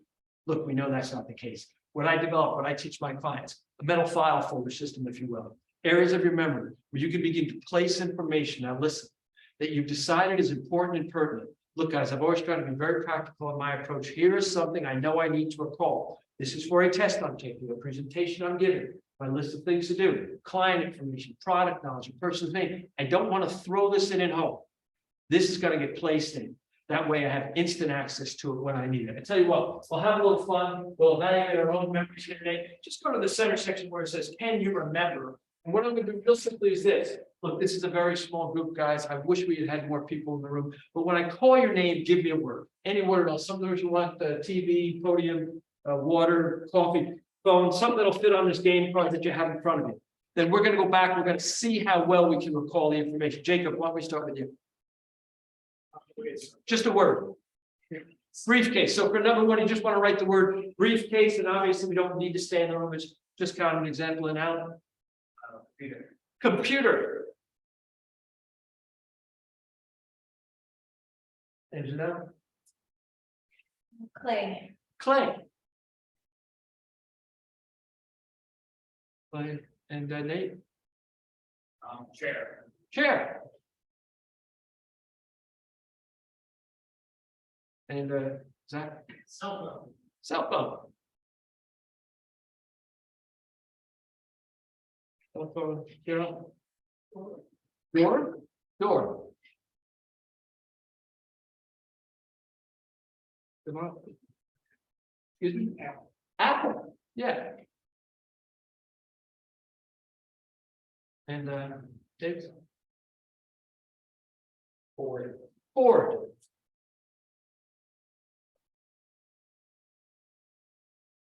There you go. KW. KW. And Blue. blue. Blue. Hey, Red. red. Oh, Red? Okay, red. Window. Bottom. Bottom. Bottom and Devon. Office. And Zach. Pen. Pen. Now, not gonna take a whole lot of time, we just don't have a whole lot of time. Those are in the results. You guys have had this piece of paper in front of you. You've had a chance to think about a word, write the word down, and look at the word. I'm asking now, turn the list of words over. Say very simply, I need you to give me back the list of words that you just call that in the order in which they were called. Now, I know from experience, most of you are going to fall, guess where? The 15% range. You may want to jot this down, guys. It's important to understand personally and professionally. Average recall with an untrained memory, is 15%. What you hear at a meeting, attend a class or a seminar for, reading a book, watch on television, conversation with a client. Oh, the sales or listing presentation you just did for your client. You guys need to understand, average person walks away with about 15% of that material actually available to them. After a week, anyone want to hazard a guess? 4 to 6. So what kicks in here for an untrained memory is what we call the rule of primacy and recency. You know what that is? It's a fancy way of saying you got to remember the first one or the last one, the first two or the last two, the one or two you gave, and maybe the one that came right after it. But where I want to park here today is really the more important point. They ask you guys right now, turn the list of words back over and say, look, we don't got a whole lot of time. I'm going to give you 5, maybe 10 minutes. I need you to memorize the list. What are you going to do? You have to memorize it. What are you going to do? Repeat it. Yeah, guys, you know what you're going to do. You're going to do what you've always done. You're going to do what you started doing around about the age of 5. When Sister Aloysius or Miss McGillicuddy, I don't know where you're at, walked up and said, Jennifer, honey, here's what you need for the test. Go study. Go memorize that. Not Jennifer, here's the best way to study. Not Jennifer, come test time. If you want instant access to the answers, you should try this. Wouldn't that have been nice? No, Jennifer, go study. Jennifer goes home and says, Mommy, I'm supposed to study. What do I do? What's Mommy say? Shut up, Jennifer, go study. She know what to tell you. So all of us figured out at the age of 5 that studying and memorizing is one variation or another of the rote method, the cram method, the burn it into your brain method. Any of you guys got kids or brothers and sisters? Any of you going to school right now? Little experiment. Ask your child. Understand there's a test tomorrow. Are you ready? What do they say? Well, I should be. I think so. I really studied. We're my favorite. We'll see. Yeah. Now you're smiling, but let's examine we'll see as an answer, truthful and legitimate. Do you understand? When you ask that child, are you ready for the test? And they say, you know what? We'll see. They're being perfectly honest. If you consider one thing, how they studied. What they're basically saying is, look, Mom, Dad, I rammed it, I crammed it, I jammed it, I went over it, over it, and over it. Now I'm going to go in there and I'm going to pray. Lord, when I need an answer, let it drop. I mean, if it's up there anywhere, let it fall out. Yeah, you guys are all smiling. But show of hands, how many of you would agree with this statement? You use the same method to pass your spelling test as a 5-year-old that's used to pass your real estate exam as an adult. Yes, you did. You sat down with that big old fat book and you just went over it, over it, over it, and over it. You rammed it, you crammed it, and then you went in there hoping for the best. What I developed, what I teach my clients very simply, the ability to get to take the information that you need, not throw it in your memory and hope, but place it in your memory so you have instant access to it when you need it. Now look, I'm human, a little tired. If I make a mistake, whoever said the word, don't blurt it out, hold your head at that point. I'll go back. I'll see if I can recall if you want to lift your papers up front, so you get extra vision or something, that's fine. But I think the list goes something like this. 1 is briefcase, 2 is computer, 3 is clay, 4 is chair, number 5 is cell phone, 6 is door, 7 is Apple, number 8 is board, number 9 is KW, 10 is blue, 11 is red, number 13 is office, 14 is bottle, 15 is, let's say, 11 was red, 12 was office, 13 was bottle, 14 was office, number 15 was pen. Really close. You got 90. Oh, wait, what, that number 10 was blue. Is that right? 10 is blue. No, 10, oh, I thought it was blue. 10 is blue. That's my call. Oh, there we go, 100%. Hey, I got no problem with applause, guys, you can knock yourselves right back. Now, actually, here's a good place to begin a little re-education. You see someone demonstrate a powerful ability the way I just did, you do want to clap, don't you? How come? What's it look like? Looks like magic, doesn't it? Yeah. Why does it look like magic? Because you can't do it. Like making your memory training a little re-education, let me this. When you see someone demonstrate a powerful ability the way I just did, here's what you need to understand up front. I'm not magic, special, or gifted. I am not a genius. I really wish I was. And I don't just have a great memory. Listen, everyone, I'm trained. It turns out recalling information is a very trainable skill. Now, the reason I stress not just a great memory is here's the statistic, and I think it's telling. When asked about memory, 9 out of 10 people will qualify their memory with a negative. 9 out of 10. Here's the point. You could be seated here today, the 1 out of 10 who thinks you have a good memory. In fact, you may think you've got a great memory, but the suggestion is this. You still couldn't do what I just did. Even though you all had the opportunity to do 4 things. What were they? Thought about a word, wrote the words down, looked at them and listened. And I only had an opportunity to do one of those things. And what's that? Listen, I'm not only using my memory, I'm using the weaker part of my memory, the things you hear as opposed to see. Agreed? Yeah. Everybody remembers the face, don't you? Because you see it. Forget the name because you only hear it. I mean, people are generally walking up saying, hey, remember your name, but what was your face again? Actually, I kind of focus in my program on remembering things that you hear. A couple of things about the list. If I'd written it down and looked at it, it would have been easier. Not necessarily written down, but things you can see are easier for you to remember. 15 words for demonstration purposes only. This works for any type of information. I deal with engineers, doctors, lawyers, can be technical data, more abstract information. Actually, you guys were pretty nice in your day. I showed up at Merck recently. Merck's a good client, so I'm in and out quite a bit. This group turned out to be a bunch of pharmacologists working on a diabetes drug. I said, Dr. Mitchell, give me a word, anything at all. Guy looks up kind of startled. He goes, thanatophoric triglyceride. Yeah, that was number 1. Okay. By the time Dr. Patel got to polypeptidylcholine, I was ready to shoot myself. They gave me the biggest bunch of garbage you could possibly imagine. But the technology still applied. Oh, very important. 15 is where I stopped for the demonstration. We can keep right on going. I think that the most important thing about the list of the people in this room, look, ladies and gentlemen, someone hands this to you. All of a sudden, you know you need to recall it. Test you're taking, presentation you're giving, list of things to do, client information, product knowledge, a person's name. It's been over 30 years. I've trained hundreds of thousands of just realtors. Listen, I work in every industry at every level. Everybody needs a better memory. How to take what they need, not throw it in their memory and hold, but place it in their memory so they have instant access to it when they need it. Let's see backwards. Let's go pen, office, then we have bottle, window, red, blue, KW, then we have board, Apple, door, cell phone. Let's see, chair, clay, number 2 is computer, and number 1 was briefcase. Now, can I see a quick show of hands? How many of you can see that there just might be an advantage and benefit to having a skill like this? And when I teach the memory switch program, it's actually a 3-pronged approach to memory improvement. First, I developed a series of mental exercises, drills, I do games, I play, little mental gymnastics, if you will, designed to begin to stimulate and exercise the portion of your brain where memory takes place. Look, guys, I don't get a lot into the science of it, but consider this. A training to memory is an extremely powerful personal and professional skill. Most people are never shown how to use their memory. It's not taught. One of the downsides is obvious. Because people don't know how to use their memory, guess what? They don't. Bottom line is, this is what most of you call your memory. Am I right? It's important you write it down. If I say, hey, Zach, need you to remember something, Zach doesn't go, yeah. Zach says, yeah, hold on, writes it down, hopes he remembers where I wrote it. Now, 2023, you got your smartphones, your date timers, your post-it notes. Ladies and gentlemen, your memory is a muscle.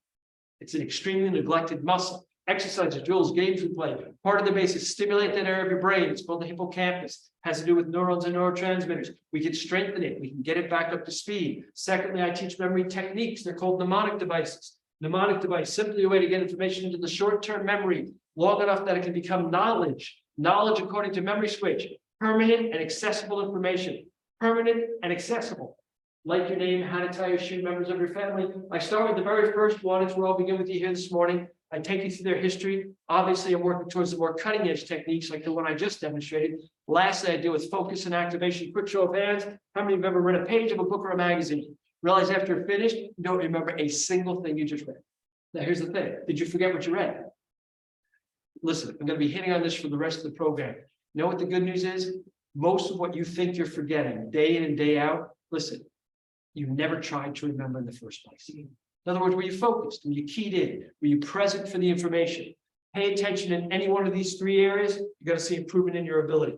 Put together in the format I've designed a memory switch, there does seem to be a synergistic effect. In other words, we are seeing a dramatic increase in people's recall capability. And I tell you what, I think you're all going to be very surprised and very pleased by how dramatically we can increase your own capability, even in the very short period of time I had to spend with you here this morning. First thing I need to deal with those, without a doubt, the biggest stumbling block that most of you have is memory improvement, and that would probably be your own perception of your memory. I mean, you sat in, right? So if you walk in, I say, how's your memory? Some of you shared lousy, rotten. What do you think I'm doing here? Good for some things, not good for others. Used to be really good, now it's bad. Hey, I grew up in the 60s. But date myself. Great until I had children, and we are looking into that one. There might be some truth, but overwhelmingly, the answers would have been extremely negative. Here's the point. How long have you been telling yourself you have a bad memory? Can't remember. Look, from this point on and forevermore, if anyone asks you, how's your memory? The answer is great. Understanding that maybe faking it at least for the next couple of minutes. So how's your memory, everyone? Great. I'm not buying that. How's your memory, everyone? Great. This is Coldwell Banker. How's your memory, everyone? You may not think so in a second because it's test time. Here's what we're going to do. We're going to call a list of words to you. Your job is to call out the list of words. Any memory technique, gimmick, trick, or tool to recall the lists I call them out, short of writing them down. Pens and pencils down, out of your hand down. Listen, under your foot down if you must. Guys, the problem with your pen from a memory standpoint is pretty obvious, isn't it? The minute your fingers feel your pen, what did you just tell your memory? Take a break. Pick up your pen. All you need for memory is just remember where you wrote it, stupid. Now, when you need your pen, I will let you know. Other than that, if you keep picking them up and bugging me, I will take them from you. Don't laugh. Got that in Atlantic City a couple days ago. Got that right.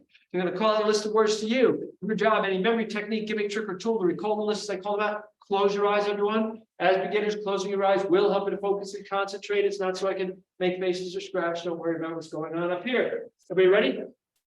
Number one is tree. Number two is light switch.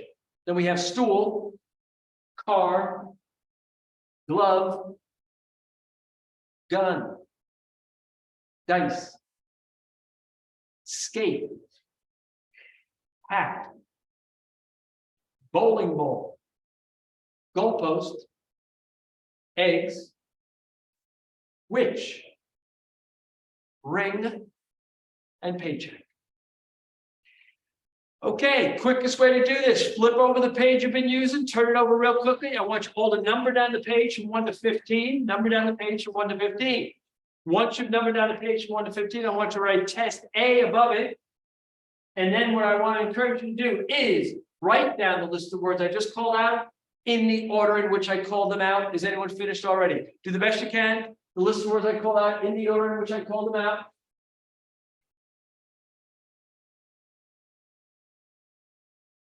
Don't hurt yourselves, kind of early in the program. Keeping in mind that memory training, as in most things, looking at your neighbor's paper is still considered cheating, so we'll do our work here today.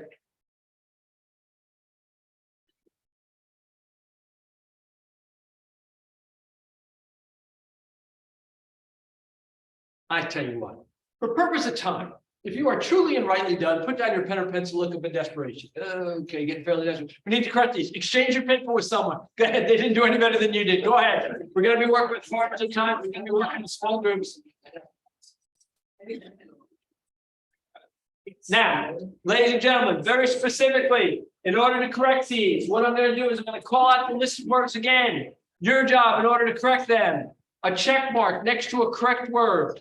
Only if it's next to the correct number. Just can't be floating all around the page. You understand?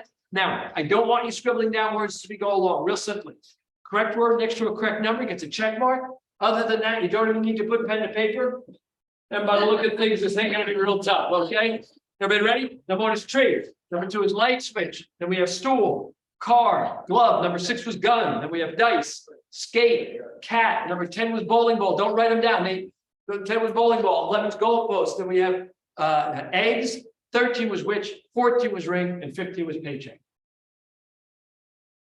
Now, ladies and gentlemen, memory training is not a spectator sport. Going to be asking you guys for a little bit of input here today. A couple of reasons why. One, getting a group dynamic going just makes the process more enjoyable, and at Keller Williams, that's never an issue. Also, I need you to begin to understand developing your memory properly, okay, as a skill, as a tool that you can begin to utilize. It's a process. Why do I say that? Because the reality is you've been exposed to and you use little memory techniques and gimmick and tricks your whole life. Want to remember Mr. Abraham? I'll remember Abraham Lincoln. Want to remember the Great Lakes? I'll take the first letter of each lake. I'll make a word out of it. Want to remember to bring your laptop with you? Hey, try wearing your watch on the opposite hand, right? And that might remind you. All been exposed to this stuff. Developing your memory properly is a skill, is a process. It's about understanding your own personal strengths and weaknesses, and all of you have them. About learning how to properly translate, file, and process information. At this point, it really does help to know just a little bit about the new neuroscience, neurobiology that's been made available. Here's the point. We will all be working through this process together. As you're willing to share what's working for you, invariably someone in the room is going to say, hey, I never would have thought of doing it the way Janelle's doing it, but that will work for me too. We can help one another through the process. Also, not in school. I asked for an example of something here today. I don't need a show of hands. You can yell something right out. Okay, who's got a paper in front with all 15 correct? Give a shout. Who's got 13 in the correct order? Give a yell. Everybody have 10. Everybody have 8 in the correct order. Everybody have 5. Ladies and gentlemen, would I be safe in assuming a majority of the papers fall to what I've come to call the dreaded 0 to 2 range? Yeah. If you haven't already given your papers back, you're about to take a critical first step. Everybody ready? How's your memory, everyone? Great. Very brave under the circumstances. Now, why do I start like this? One, I want to show you where memories are at right now in a very simple way. So I show you how simply you can begin to improve them using a very old memory technique. In fact, the first mnemonic device I'm familiar with. Secondly, again, addressing the whole idea of negativity. When I'm at Keller Williams, I'm usually preaching to the choir. But how many of you realtors understand failure is a self-fulfilling prophecy? How many of you understand that? You talk to us about a job, out of a deal, out of a relationship. You know what, guys, I've looked at this for over 40 years. You know what I've come to discover? Very often, at least in part, the mechanism for our failure, listen, the words out of your own mouth. You can speak death to your life. Hey, what kind of day are you going to have today? Oh, today it's going to be a nightmare. How's business? Bad and getting worse. Not expecting anything good anytime soon. How you feeling? Sick, but that's not unusual. This time of year, I get sick every single year. Your whole family gets sick this time. Shut up, man. It's got its point of view. Trying to give me a heart attack. I'm thinking the whole thing may be sick to my stomach. Look, all I'm suggesting is you may want to take a day or two and actually start to listen to what you speak over yourself, over your family, over your future. Look, you may get an earful and be absolutely appalled at the garbage that kind of spews out of your mouth on a very regular basis. Let me share this much with you. Listen, every one of you here is a masterpiece. Every one of you. You are unique. I mean, crowned with favor. You are God, full of talent. In fact, you're fearfully and wonderfully made. How about that? That's a truth you can walk in anytime you choose to. I'm going to share this much with you professionally. Guys, I've been training memories for 30 years. I have never met a bad memory. I've yet to meet an average memory. They just don't exist. In fact, how's your memory, everyone? List of words it's called the tree list. Does anyone know why? Don't overcomplicate anything here for the rest of the morning. Yes, tree list because it begins with the word tree. Pens and pencils down, everyone. You're about to ask your memories to work. The tree list was designed and developed by researchers at the Institute for 3 purposes. 1, teaching a list will start to stimulate the neurotransmitters. Remember what I said, exercises, drills, games, play, part of the basis, asking our memories to work. Secondly, the tree list will become foundational. 15 files, where later on in the memory switch program, we'll be able to demonstrate to you how to go back and file and process information. Thirdly, in order to teach you the tree list, I will be teaching you a mnemonic device. I said I'd start with the very first one we're familiar with. It's a first generation approach to memory. It's been around at least 3,000 years that we can document. It's called basic association. Why do I start with it? Because it's the first mnemonic device. It's a great place to start. Show you what the properties of a mnemonic device are through this process. It's foundational. It's also, however, the second step on the re-education trail. First, a good memory is not magic, everyone. A good memory is training. Secondly, by the time we're done with this exercise, I need you to begin to kind of understand that memory is not necessarily association. Now, I know what you're thinking, right? Well, how do you remember our names, right? You associate with something. Or the list of 15 words we call out to you. What did you associate those words with? I didn't.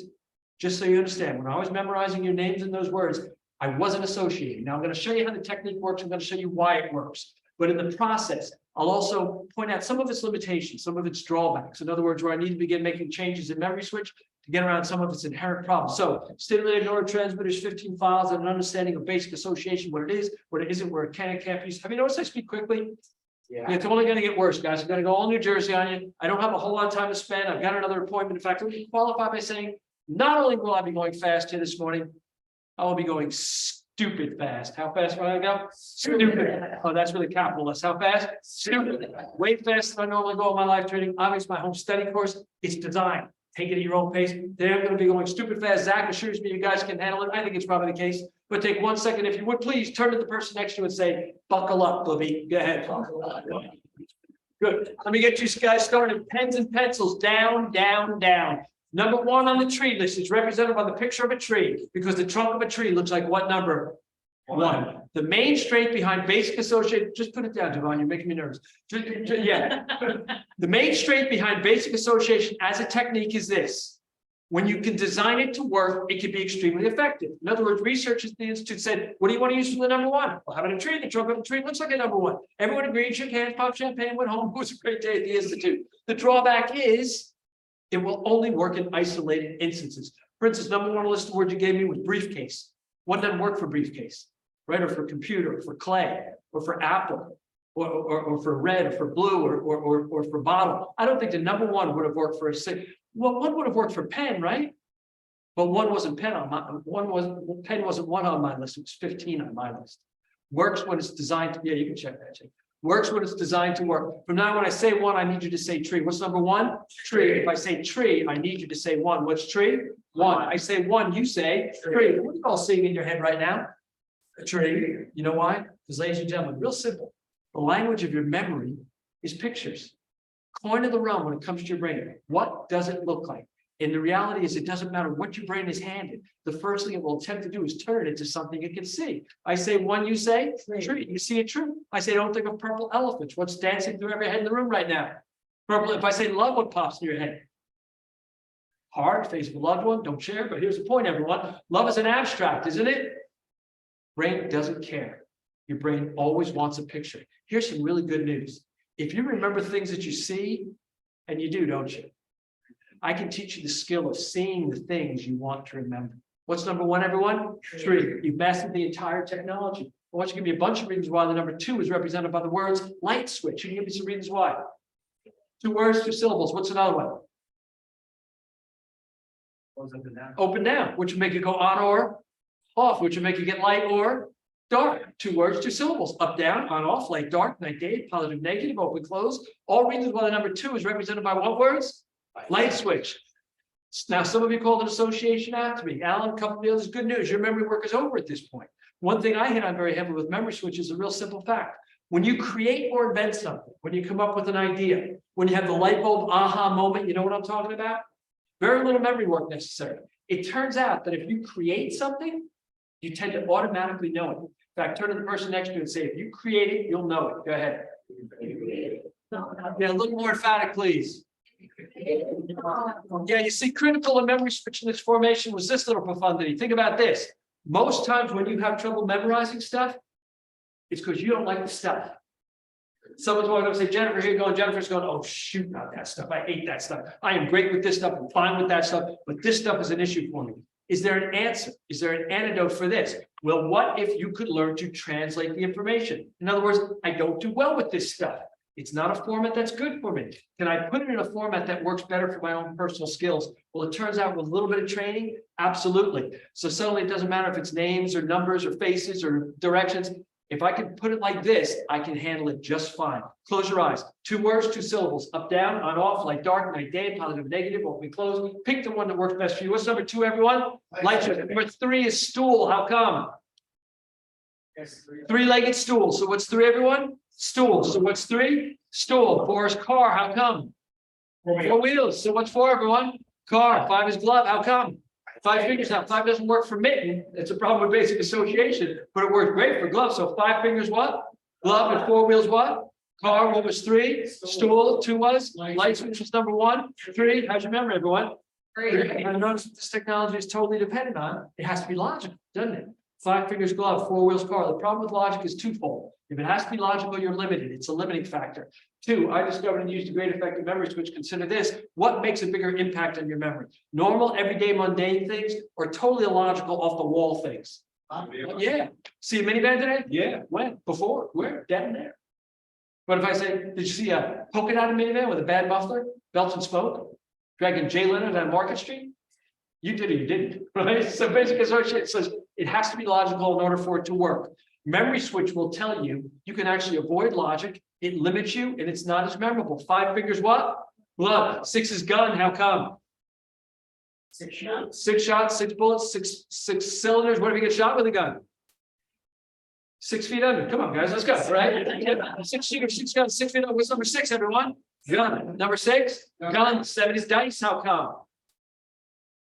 Lucky 7, 7, 11. If you throw 2 dice, the number that comes up most often in combination is the number 7. So what's 7, everyone? Dice. Now, some of you have the, I really don't know a thing about dice look on your face, which means you just hit the brick wall of this technology. The obvious problem with basic association is if you're unfamiliar with the material, polypeptidylene, you ain't gonna do any associating. Now, reality is all of you may come across 1 or 2 words on the list. Well, this will be an issue. It's not your problem. It's the problem with the technique. But because it isn't necessary to get the list out, let's utilize the oldest memory technique known to man. I call it burning into your brain. Close your eyes. What's 7? Dice. 7, 7, 7. Dice was 7, and 7 was dice. Good. 8 is skate. How come?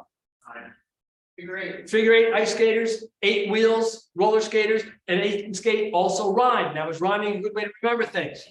Not particularly. It's a big alphabet. 8 skate, 8 made right. Hey, Matt, you know what? I got a technique for names. I just rhyme them. Like Al's my pal. Bob's a slob. What's that do you any good an hour later or a week later? Figure 8 and 8 wheels are better associations for 8 and what word? Skating. So what's 8, everyone? Skating. 9 is cat. How come? 9 lives. How many lives do cats get? 9. So 9 lives what? Cat. And what was number 8? Skate. And number 7? Dice. 6 was? Gun. How about 5? Glove. 4? Car. Anybody know 3? Stool. What was 2? Light switch was number 1. Tree. How's your memory, everyone? Incidentally, this list will haunt you for the rest of your lives. You're laughing now. You wait in the wee hours of the morning. 9 lives what? 10 is bowling ball. How come? 10 pins, 10 frames, 10 pounds. Jacqueline's about to say 10 fingers. Not a baller, right, Jacqueline? Okay, good, good. 10 pins, 10 frames, 10 pounds, or 10 fingers. What's number 10, everyone? Bowling ball. Number 10, bowling ball. And I bet you're all seeing what? A bowling ball. 11 is goal post. How come? Sight associations are great. In American football, goal posts are in what shape? 11. So what's 11, everyone? Goalpost. Also 11 men on a football team. What's 11, everyone? Goalpost. 12 is eggs. How come? 12 doesn't eggs. So what's 12? Eggs. What's 11? Goalpost. What's number 10? Bowling ball. Number 1. Tree. What was 5? Glove. 3 was. Stool. Dice was. 7. Number 8 was. Skate. How's your memory, everyone? 13 is which. How come? Which? Unlucky. Unlucky. Friday the 13th. Good. No, I'm glad I'm in Philly here. I've been doing this a long time ago, all over the country. I say 13's which, and for years people say, yeah, unlucky, Friday the 13th. All of a sudden I'm saying 13's which, how come? And someone goes, Coven. Sure. Yeah, let me give you the skinny on this. Apparently witches get together to form groups, right? So 13 witches make what's called a witches' coven. Kind of scary that people know this stuff. So, okay, so unlucky Friday 13th, they're covered. What's 13, everyone? Witch. Number 13, witch. 14 is ring. How come ring?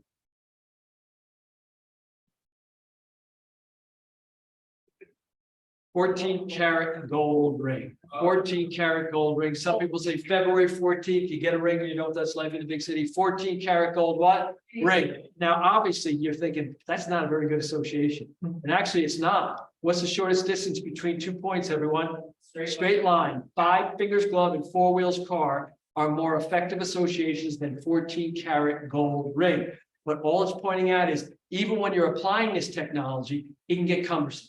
Look, don't get me wrong, and please don't misunderstand what I'm saying in this exercise. I'm not saying basic association is a bad technique. In fact, in my memory switch program, I'm using basic association quite a bit.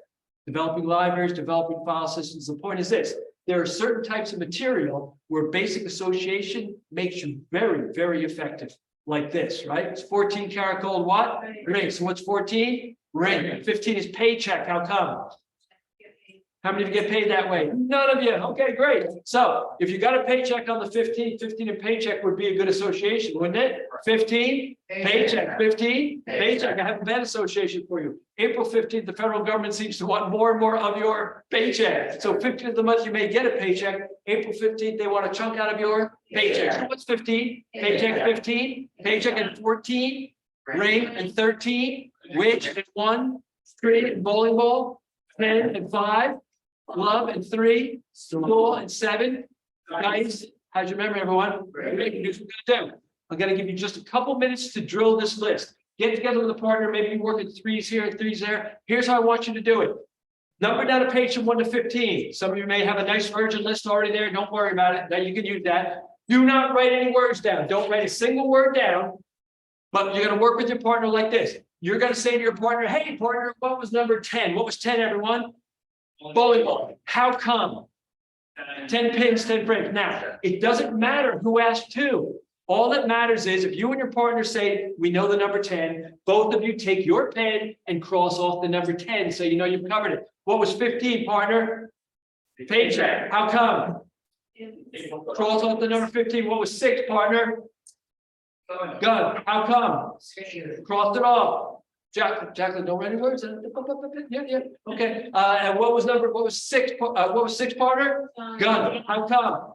6. Cross off the number 6. If your partner gets stuck on one, if you say what was number 14, and they say I'm totally blank, don't say 14 was ring. Say 14 karat gold. In other words, give them the association. Don't give them the word. Let them get the words themselves. We're crossing off numbers as we cover each one. Listen to me. Do not write any words down. What did I just say? Do not write any words. Who's got to write the words down? Somebody, I guarantee. Don't write the words down. Okay, get started with that. What's number 1? Cross the lines. That's it.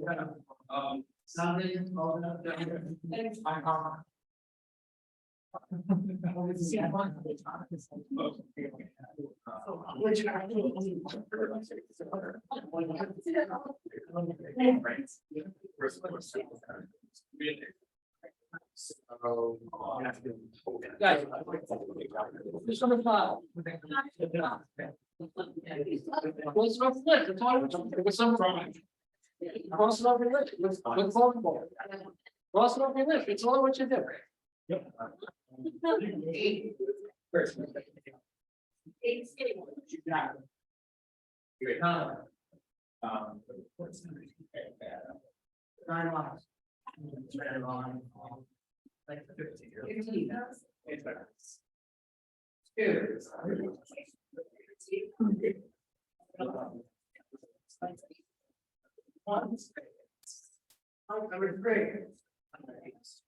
4.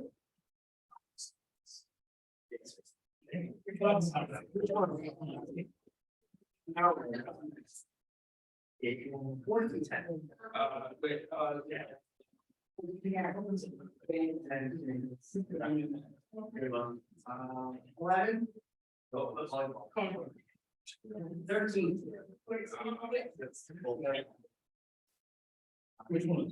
6.